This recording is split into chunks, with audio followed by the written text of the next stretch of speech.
Hi everyone and welcome to the second part of chapter 3. In this part we will learn to use gesture sensor as input, program using if-else conditions, set up dictionaries and for loops, create and use functions.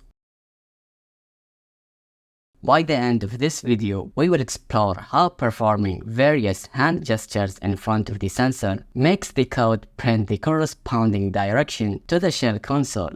It prints left when moving from right to left, prints right when moving from left to right, prints up when moving from down to up, and prints down when moving from up to down.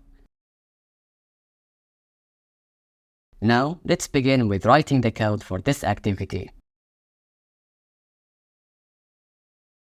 Line 2 imports a class called APDS9960 from a module named Adafruit APDS. This class is working with the APDS sensor, which is commonly used for gesture and proximity sensing. Line 4 initialize an I2C communication bus with pins GP5 and GP4. Then create an instance that represents the APDS sensor to allow the user to interact with it. Line 6 to 7 enable the proximity and gesture detection features of the APDS sensor. Setting these properties to true activates the sensor's ability to detect when an object is nearby and be able to recognize specific hand gestures.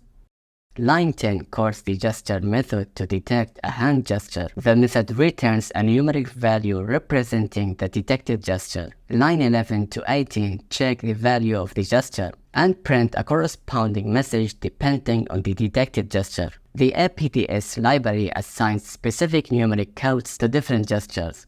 For example, 1 for up, 2 for down, 3 for left, and 4 for right. Now, let's run the code and try it out together.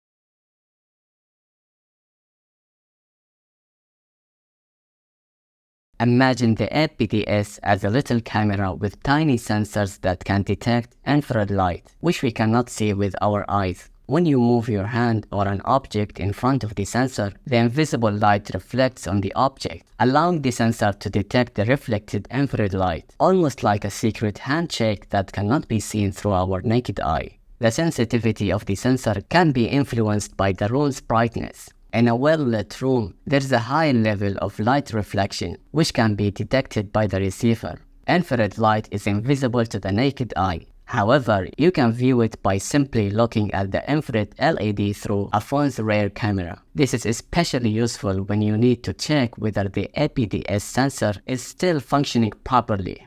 Well done completing part 2 of chapter 3. In the next video, we will learn how to build a gesture reaction game. Thanks for watching and I will see you in the next video.